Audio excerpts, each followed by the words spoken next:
Shalom, shalom, shalom. Selamat pagi dan selamat menikmati satu hari baru lagi buat kita. Senin tanggal 4 Oktober tahun 2021. Terpujilah Tuhan kita yang hidup, karena dalam anugerahnya Dia telah memberkati tidur malam kita dan membangunkan kita di hari yang luar biasa ini. Baiklah, sebelum kita lebih jauh melakukan semua kegiatan hari ini, marilah kita sama-sama kembali merenungkan firman Tuhan yang akan menjadi pedoman dalam menjalani hari ini, yang akan tetap kita ambil dari pembacaan Alkitab 24 hari bersama kitab 2 Samuel. Dan hari ini kita telah berada di hari yang ketiga, maka kita akan membaca kitab 2 Samuel pasal yang ketiga ayat pertama sampai dengan ayat yang ke-39. Sebagai pengantar renungan kita hari ini, saya akan coba bacakan untuk kita ayatnya yang ke-21. Berkatalah Abner kepada Daud, "Baiklah, aku bersiap untuk pergi mengumpulkan seluruh orang Israel kepada tuanku raja, supaya mereka mengadakan perjanjian dengan tuanku, dan tuanku menjadi raja atas segala yang dikehendaki hatimu." Lalu Daud membiarkan Abner pergi, dan berjalanlah ia dengan selamat. Judul perenungan kita hari ini, Tuhanlah yang menjaga nama baik anak-anaknya. Pastilah istilah pencemaran nama baik tidak asing buat kita, bukan? Seringkali kasus ini kemudian diikuti tindakan hukum berupa somasi yang diberikan oleh orang yang merasa bahwa nama baiknya sedang dicemarkan kepada orang yang dianggap telah mencemarkan nama baiknya. Mari kita lihat bersama kasus yang terjadi antara Abner dan Ishiboset dalam bacaan hari ini. Apakah termasuk pencemaran nama baik? Dalam pasal ini kita mendapati bahwa entah dari mana Ishiboset mendengar isu tentang perselingkuhan antara Abner dan Rispa, gundik ayahnya sendiri. Isu yang kemudian dituduhkan secara langsung oleh Ishiboset membuat Abner berang. Akibatnya, Abner menyatakan keberpihakannya kepada Daud dan akan mendukung Daud menjadi raja. Kesungguhan Abner terhadap ucapannya dibuktikan dengan adanya utusan yang dikirim kepada Daud untuk menyatakan dukungannya itu. Daud menyambut positif keinginan Abner dengan syarat agar ia membawa Mikal, anak perempuan Saul yang dulu dinikahi oleh Daud. Selanjutnya, Abner mengatur pertemuan dengan tua-tua Israel agar mereka mau mendukung Daud. Pada dasarnya, orang-orang itu memang menginginkan Daud untuk menjadi raja. Namun mungkin mereka dihalangi oleh Abner dan Ishiboset.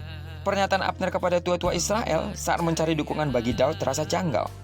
Jika Abner memang tahu bahwa Daud adalah orang yang dipilih oleh Allah untuk menjadi raja, mengapa ia memerangi pasukan Daud sebelumnya? Karena ia ingin mempertahankan kedudukannya. Maka Abner merupakan contoh bagi orang-orang yang tahu kebenaran tetapi tidak hidup berdasarkan kebenaran itu.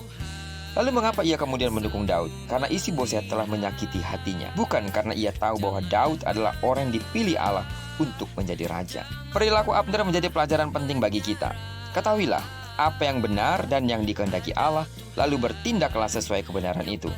Jangan hanya karena didorong oleh kepentingan diri sendiri atau kepentingan pribadi yang bersifat egoistis sehingga kita dapat mengorbankan orang lain. Percayalah, nama baik anak-anak Tuhan akan dipelihara oleh Tuhan. Pembelaannya akan nyata bagi setiap orang yang sungguh-sungguh bersandar kepadanya. Apa yang kita lihat dari kisah Abner dan juga Ishiboset, selain daripada memang itu semua adalah dalam rancangan Tuhan, kita mendapati Tuhan telah membela Abner dengan caranya, sehingga tidak terjadi seperti apa yang direncanakan oleh Ishiboset. Kenapa?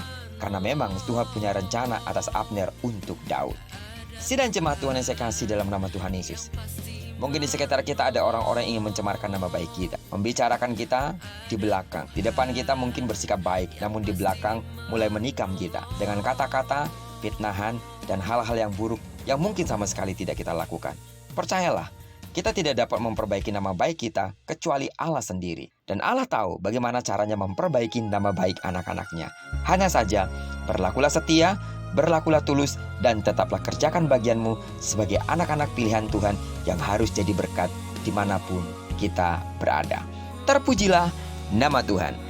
Diberkatilah kita sepanjang hari ini dan digenapi firman-Nya yang berjanji bahwa apa yang dikerjakan tangan kanan dan tangan kiri kita dibuatnya berhasil.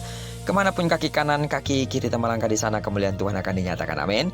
Doaku bagi saudara yang sakit dalam nama Tuhan Yesus, saudara disembuhkan.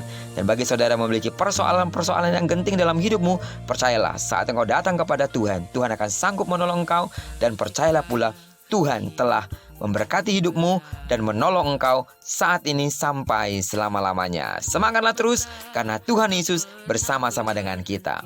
Terpujilah nama Tuhan. Shalom.